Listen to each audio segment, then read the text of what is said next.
Namaskar. Welcome to another episode of Beyond Headlines. This episode where Mr. Anand Vardhan Singh and me, both of us, the public and SW, we come together and we discuss the 5 assembly elections. Um, Today we'll start with Uttar Pradesh as usual, and Singh Saab, I'm going to directly get into the question. In the last 1 week, I had two very interesting conversations. First is I spoke to Mr. Rohit Jhakar, who was the president of Jat Mahasabha, and he was sounding very upset with the Bharatiya Janata Party, and they said that they felt cheated all these years voting for Bharatiya Janata Party. I also spoke to national spokesperson of RLD, and he too was very clear that Jayant Chaudhary is not going to go to Bharatiya Janata Party. In fact, it is all a mere strategy to create confusion. But Singh Saab, I was very surprised. I was very surprised by Amit Shah, no less than Amit Shah, trying to make a statement that Jayant Chaudhary can come to Jayant Chaudhary of RLD can always, doors are always open. They can do a post-poll alliance with us. I was very surprised. My first question: why are Jats so angry with BJP? No, I will give you the background why Amit Shah did this. Amit Shah called a meeting at the residence of Paresh Verma, who is the son of Sahab Singh Verma, who was a old BJP. He was also a chief minister and a very respected leader of BJP.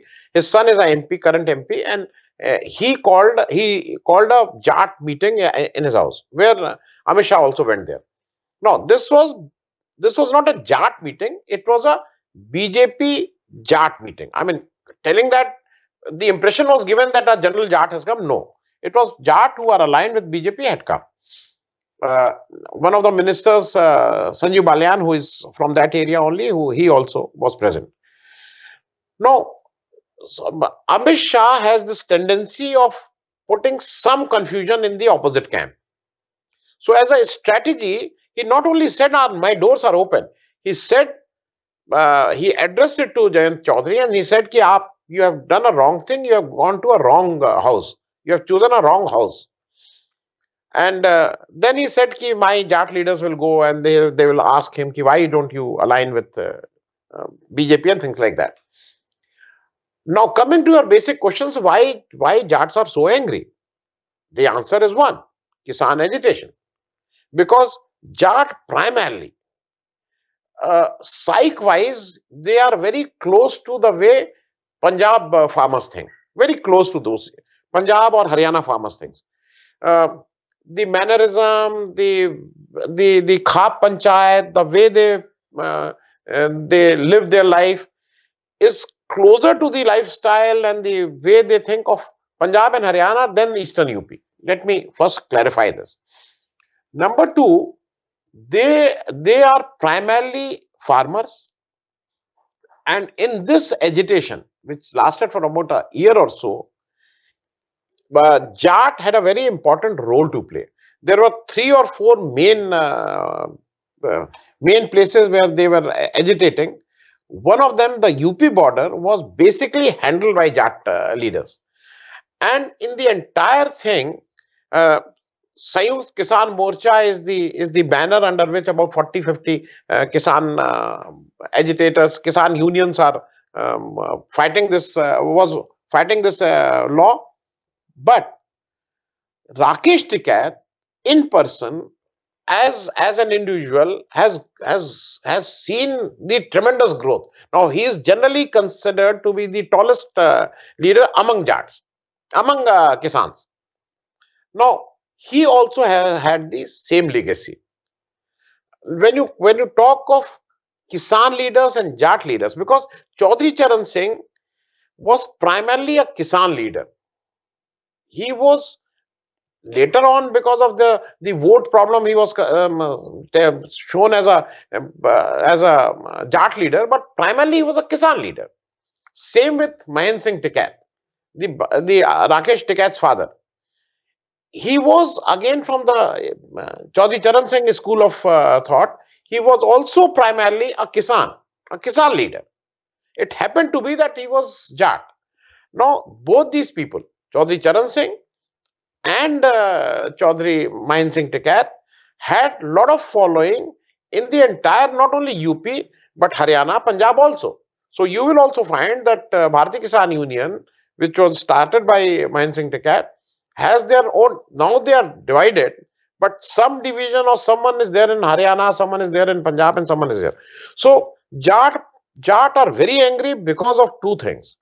One, the not only the agitation, the language which was used by the BJP leadership, calling them all names and things like that, Deshdrohi, Mawali, Atankvadi, whatever they were called like this. So they are very angry on this. How you can do this for a Kisan? How you can do this? Secondly, the insensitivity shown by the Prime Minister, because there was everyone was knowing more than 700, about 756 or 764, either of two figures, Kisans lost their life during this agitation. They are called Shaheed. These people, the BJP doesn't have the audacity of not, they never called a single word of sympathy was not spoken. Our Prime Minister, he talked of that there was a mistake and I was not able to convince those people, I am withdrawing this law. But he never came and said that I'm sorry for the deaths and it should not have happened, something like that. He never apologized. Because in that famous interview where Satpal Malik, the governor of Meghalaya, has said that when he went to Prime Minister, he said ki people are dying more than, at that point of time, about 500 Kisans had died. He said, I told him कि more than 500 Kisans have died.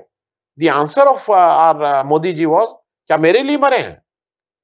No, sitting at the Prime Minister's chair, you cannot be so insensitive. You cannot be. So, Jat will not forget the treatment and the abuse and the insensitivity which the BJP top leadership has shown. Another question I wanted to ask you is, according to article in Deccan Herald, 27% of people in Western Uttar Pradesh are Muslims, and 7% are Jats.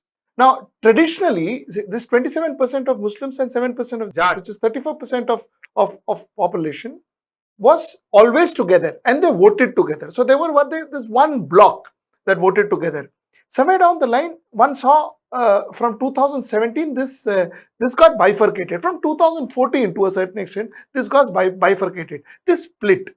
Now they are coming together like big way. They are coming together in a big way. Tell me what caused the split and what caused them to come back. What caused them to come back now is quite obvious, but what caused the split? First of all, traditionally, I mean, if you go in history, they never sailed together. It was a Congress party under which Jat and Muslims and everyone was fighting the freedom struggle, and so they were under one flag. When Chaudhry Charan Singh left Congress and made his Bharati Kranti Dal, I'm talking of 67, 68, then yes, some factions of primarily the farmers.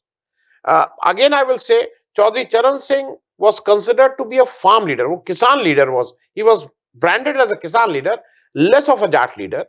So, lot of Muslims, yes, came with him. Then BJP came, then 1992, Babri Masjid and all this Kamandal, this was happening. And Muslims were voting to a candidate who is going to defeat BJP. It was very clear after post Mandal I'm talking. So if a BSP candidate was strong, who was in a position to defeat BJP candidate, they will go with them. By and large, I'm talking of the majority. And same with Sapa or same with Congress. In 2013, there was a riot, that famous Karana and Muzaffarnagar, all that happened. Now, BJP cashed on that. What happened after 2014? BJP became the biggest champion of Hindu. They said that Hindus are deserting and they are leaving this place and things like that. Everything is on record. the numbers of people it was given that so many people have left their places. When it was investigated, I'm forgetting the number, but it was close to 5-10 people who have left, maybe 20. Now, after 2013, BJP systematically worked on this theory of 80-20.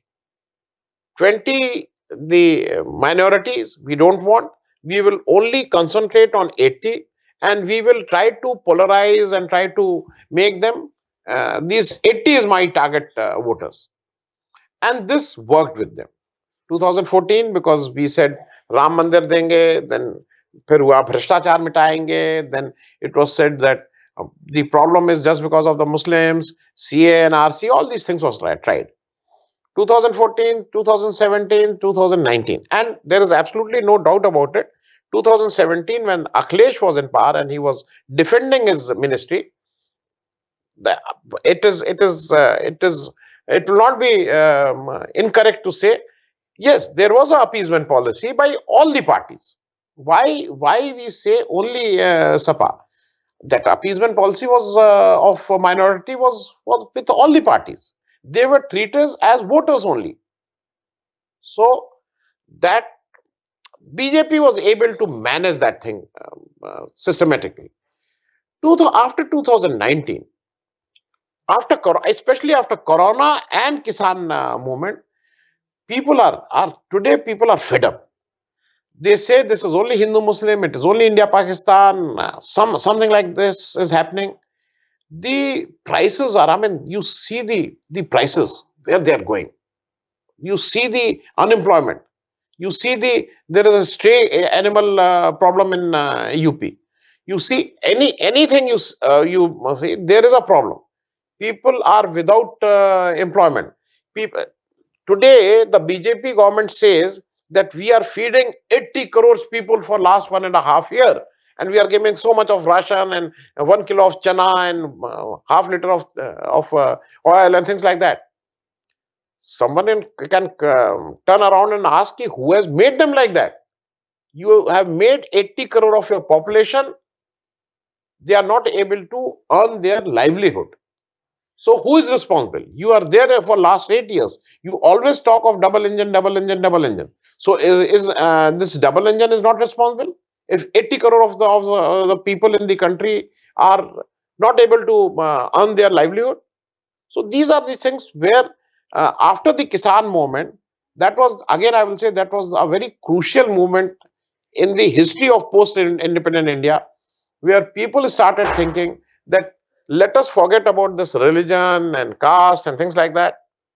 We must come together on more issues which affect my daily life, which affect me as a person, and maybe because of that, Muslims and Jat have come together, at least in Western UP. So here you are, Jats now against Bharatiya Janata Party. Muslims were always traditionally against Bharatiya Janata Party. Minorities were against Bharatiya Janata Party. Now Dalits seem to be moving away from Bharatiya Janata Party after Swami Prasad Moria. So there is a huge exodus of traditional voters of Bharatiya Janata Party. I am not going to call them traditional voters because I will say voters who were there with them in 2014, voters who were there with them in 2017, voters who were there with them in 2019. I am talking about those voters. So there is a large exodus of those voters in terms of percentage. So are things looking different now? Right. Again, I will. What happened in 2014? People were thinking of some change is going to come. वो बाहर से that money will come. There, I mean, everyone will get 15 lakh rupees in his account. Things like that. 2017, we must admit, a very workable social engineering was done. It was stitched very, I mean, aptly. No, the what was happening today in some of the shows we were talking, we used to call social scheduled caste. We were not knowing there are subcaste in that. Now today, if you talk of a scheduled caste, there is Jata, there is Valmiki, there is Pasi, there are n number. There will be about 20 subcaste in that. Same thing backward. Now, backward caste stood with BJP in 2017 elections. What happened? The state president was Keshav Prasad Maurya. He was very hopeful that he was in the running for becoming the chief minister of UP. Somehow, because of, I mean, I'm not going into those, Yogi Adityanath ji became the chief minister of Uttar Pradesh. Keshav Prasad Maurya was made the deputy chief minister. And his own community, he himself knew the authority which he was enjoying. He had no authority. He had no authority because all the authority, basically the bureaucracy of Uttar Pradesh was having that authority. Uh, a average MLA or an average minister was less powerful than a principal secretary sitting in secretariat.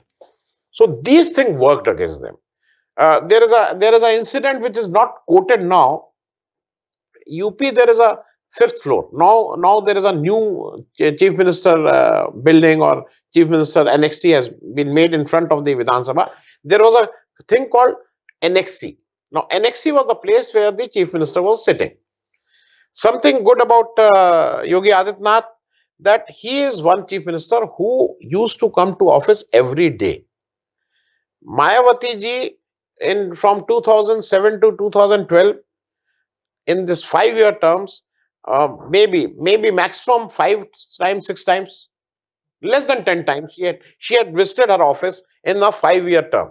But Yogi Adityanath comes to office, sit there, takes his meeting. And no, the fifth floor of NXC is called Panchamtal. Panchamtal is the power center of the entire UP. It is said that when Keshav Prasad Maurya became deputy chief minister, one of the room on the fifth floor, he put his nameplate, and which was removed. No, these things people don't. People forget about this, but the man who feel humiliated never forgets that. So his own community felt that though he was made a deputy chief minister, but without that power of a real deputy chief minister. And Swami Prasad Maur, Dara Singh Chauhan, Dharm Singh Saini, and other about 6-7 other MLAs, all backward and Dalit MLAs, when they left, the message was very loud and clear that we are not heard. And this thing started about 2.5, 3 years back by Om Prakash Rajbhar, who was a minister in Yogi Adityanath's cabinet. He left the ministry, and then he started gathering the backward people, backward parties. And his only thing was that we are not given our due, we are not treated well. So that also worked against the Yogi Adityanath's government. Okay, Singh Saab, let's move on to another state, and that is from Northeast Manipur. 60 seats total, 60 assembly seats, 31 to win. Lot of opinion polls say that it is going to be the incumbent government. They are going to come back. BJP will come back. Mr. Biren Singh will be the chief minister once again. A lot of people say that no, possibly there could be a change because of ASFA. ASFA has really made a lot of unhappy voters in northeastern states, including Manipur. And it is not going to be that easy. Things will be different this time around.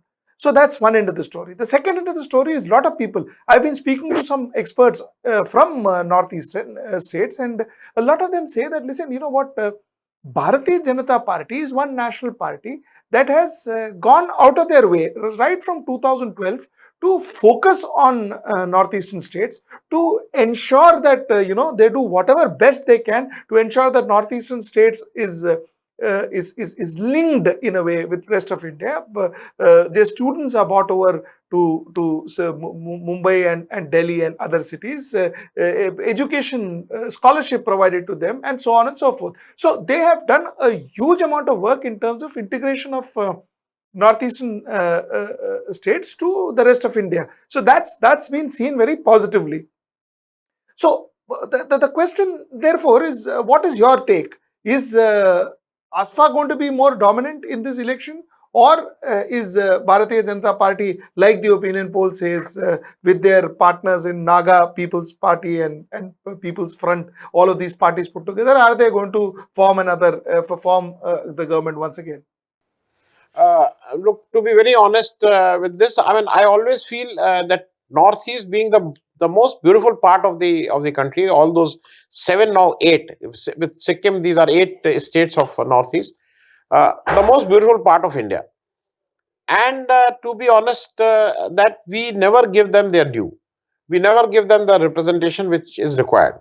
A very small thing I will tell: the way Ranjan Gogoi was the Chief Justice of India.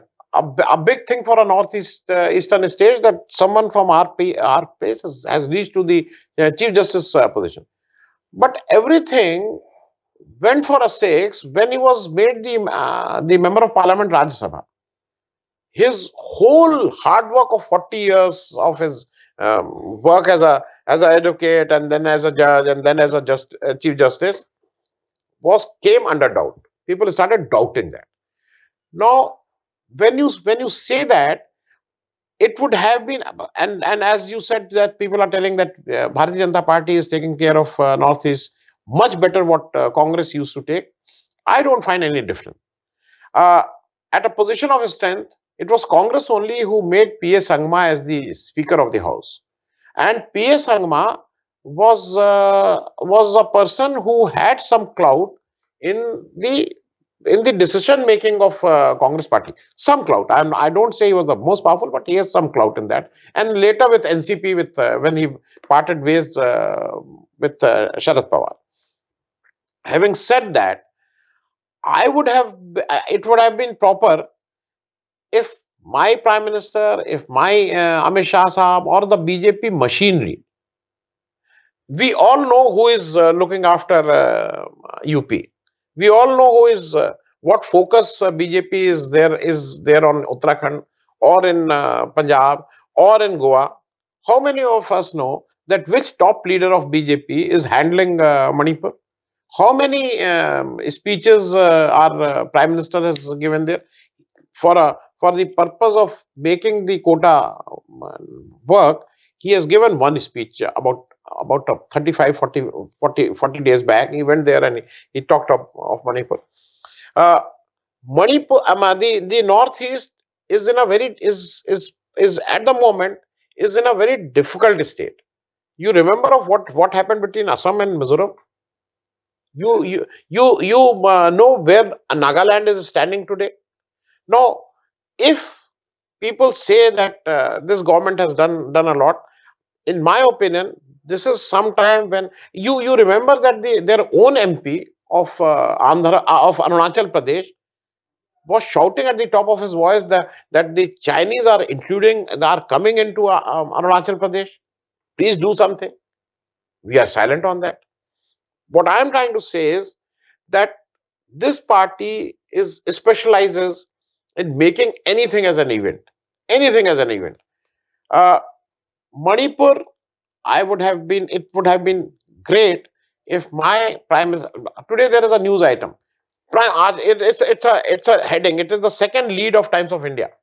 Prime Minister is going to start his first virtual meeting for Uttar Pradesh on 31st. It is a second lead as a token of gesture. I mean, these things they miss. Why it was not started? I'm from Manipur. Why always Manipur will be treated ठीक है हो गया, because only one or two MPs are coming from there. They are not in their scheme of things. What I feel is, and they feel, all the Northeast states generally they are more comfortable with going with the government or with the party which is there in the center. There's absolutely no doubt about it. So Manipur election, as you rightly said, uh, today it seems that BJP backed coalition or whatever it is will see through. I mean, it looks like that. Just to make one comment, the same is true to Rahul Gandhi also. Rahul Gandhi also did not go to Manipur. So to that extent, I don't think anybody specifically, and I think the same is true to us too as media, because Manipur seems to be the least covered electioneering state. So that I think is true to all of us. But that being said, yes, I completely agree. As on now, things look in favor of BJP, but you never know if ASFA has become an issue. ASFA becomes an issue, and if that let's go to Punjab. Yeah, just a small thing. That is why, I mean, if Rahul Gandhi is not going, he is paying price for that. No, he is not in the running. Number one. And about the media, which media people with the Tripura experience which media people had will dare to go to all these places and report something? We had Tripura experience. It was us. That is what I mean. I was telling. Now the way media is in UP, we can say too many things because we are 23 crores. You cannot have guard 23 crores people very closely. But in Northeast, it is very difficult for any media who's running there. Hats off to them, the way they are working and sort of, and same holds good for Jammu Kashmir. The recent incident was that press club and things like that. It is just to terrorize media. So same thing is happening in Northeast also. My journalists were arrested. My journalists are still fighting a case in Tripura. But that being said, Tripura is our state. The people of Tripura has done nothing wrong. It is whatever, that is administration. So primarily we still owe that to the people of our northeastern states. We still owe them to, so we still need to cover and so on and so forth. Anyway, let's go ahead. Let's talk about Punjab, Singh Saab. Quickly, I wanted to ask you, Rahul Gandhi's visit. He spoke about, he spoke quite in favor of Navjot Singh Sidhu, is what I would gather. I may be wrong. He spoke about the Navjot Singh Sidhu Punjab model. He also said that the chief minister will be decided by the Karyakartas and not by any central command. So, what? I mean, what is this indicating? What is this? What indication is it giving you? As a immediate reaction, showing too much of affection and love for Sidhu is warning bell for Sidhu. As far as I think so, because purely from the political arithmetic or political sense, I don't know. I'm why Rahul Gandhi speech and what he was meaning. It is very difficult to. But what I can make today is uh, Sidhu and between Sidhu and Channi. Sidhu is more of a liability between Sidhu and Channi, and Channi is not only giving results in Punjab, but because of Channi, there is certainly a positive thing happening in UP and Uttarakhand. There is absolutely no doubt about it. So Channi has a positive effect. Sidhu somehow, in our last discussion also we had discussed this, and I said Sidhu is more cut off for a national role. Sidhu is not the right person to be there in Punjab day-to-day politics because he speaks too much. He is a loud mouth. So you have to have someone with less words, be more choice of words is important because he speaks. He's very loud. He's very loud, and he's a liability today. Before I go to Goa, Singh Saab, I quickly want to ask you one more question. You see, like you rightly said, and I agree to you fully, Channi is doing a fabulous job. He's been accepted very well. He's not only accepted in Punjab, he's accepted almost nationally. He's been seen as the fight in Punjab is seen as Channi versus Modi, which is a big thing for a leader who was not known 6 months back. Nobody knew him. So he has done a fabulous job. He has conducted himself very well, if I may say that. He has spoken well. He has conducted himself well. Why would Rahul Gandhi want to reinvent the wheel? Why this question of chief minister and chief minister being selected out of Karyakartas, which technically is again unconstitutional because Karyakartas do not choose chief minister. It is the member of the legislative assembly that chooses the chief minister. But that being said, why reinvent the wheel? Like, I still feel the poor communication skill of Rahul Gandhi. Let me be very honest. On day one, evening 5 o'clock, there is a list released of star pracharak of Congress party, and RPN Singh name is there. Next day morning, he leaves Congress party, joins BJP. So certainly there was a communication gap, and people. What I know about little bit of Congress is people say that this is one party where if we want to meet someone, and this is happening in all the parties, even in BJP, in Congress, in even in SAPA, even in Samajwadi Party. If you want to speak to your leader, uh, it is not you who will decide that when you want to speak. It is the leader who will decide that, yes, take it. If I have time, maybe after 6 months, maybe after 2 months. I know for certain a lady here in Lucknow, she called up at least thrice Akhilesh Yadav, uh, and then she switched to BJP. When Akhilesh approached her, she said, "You are not picking up my phone." So that problem is there. That problem is there. So what I still feel that had Rahul Gandhi has to be more open, has to be more communicable, has to because what happens, he decides that he want to meet these group of people, these group of people, these group of people. No, if you are especially in opposition, you have to work hard, you have to be more open, you have to be more accessible, and which is to my knowledge, little bit knowledge which I have of Congress, is not there. But the visits he did in Punjab were very, very effective. Yes, Going. yes, there is no doubt about it. There is no doubt about it. Effective, and he also gave a contrast conduct. He went there, and there was after Harmandir Sahib, he went to Jallianwala Bagh, and then he went to a Valmiki Tirth Sthal, a Valmiki temple. And there few people showed him black flags. No, it is part of the democracy. He never said कि my life was under threat or मैं बच के आ गया, thank you कह देना, all this. No, it is part of the democracy process. And as a matter of fact, those people were against Channi because Channi also comes from the scheduled caste. They were part of this is a subcaste of scheduled caste. So there was some tension between those castes. So it was against Channi, but still, even if it is against Channi and Rahul Gandhi, if they have faced that black facts, it is good for the democracy. He never Absolutely. complained. He never Absolutely. complained. Absolutely. I've got 2 more minutes, but I have to cover Goa because we are keeping Uttarakhand for the next session. Goa, as on now, tremendous amount of anti-incumbency against Bharatiya Janata Party. That said, the opposition votes are all spread all over. TMC, Shiva Sena, NCP, Congress, local parties. So it's kind of spread all over. One doesn't know what's going to happen. They say that the local the opposition is trying to come together. Mr. Pawar is trying to put some kind of an equation together where the local parties come together, where the different parties. I'm not saying local parties. The different parties like TMC and others are trying to come together. TMC, Congress, and NCP and all are coming together. Looks like a hung parliament, isn't it, Singh Saab? It is. It is. Yes, it will be a fractured mandate, and I don't think so. Any party will have a clear-cut majority unless and until next 1 week. Let's see how it, because as you rightly said, anti-incumbency is there. Manohar Parrikar is not there.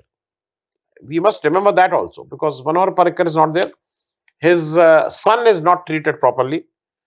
Uh, yes, yes. So what I am trying to say is that these things do work, and Goa, as we in some of the discussions we have discussed, Goa is a very polarized and a very connected society. It is a very small population who keeps a very close eye on your conduct, the way you are. So it will not be very easy for BJP, but still it will be a fractured mandate in my. It will be a post-poll game. So to summarize, Uttar Pradesh, Mr. Singh, what do you say?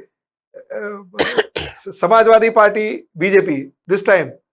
I will today. Last time I said it is Samajwadi Party is accelerating, gaining, and but today I will say, as on date, it looks like that Samajwadi Party is slightly ahead. Slightly. How much ahead? It is very difficult, but it is ahead. Manipur would be Bharatiya Janata Party. It looks like. It looks like. Yeah. Punjab. I will say that Congress has gained, especially after Rahul Gandhi visiting that place, and then Aam Aadmi Party settling with Bhagwant Singh Maan. So I will say that Congress has gained what it was about 7 days back. So Goa, we have already discussed. It could be a fractured mandate. Uttarakhand, though, we have not discussed. A very interesting factor that we were talking about and that we will discuss possibly next week is the fact that Congress looks strong in Uttarakhand. Bharatiya Yes. Janata Party, which all opinion poll says that was supposed to come back to power, does not look that popular at the moment, and there is anti-incumbency. But Congress, on the other hand, looks quite effective Look, there. whatever BJP may say, whatever BJP central leadership may say, if you are changing 3 or 4 chief ministers in a state, if you are changing a chief minister about 4 months, 3 months before elections, everything is not right in that party. So that is what I feel is that today it is advantage Congress in Uttarakhand. Thank you so much, Singh Saab. Thank you so much. Though we pulled this discussion a few minutes more than our scheduled time, but all the same, thank you so much for Thank the you. show. Thank you. It was always a pleasure talking to you. Thank you. Likewise.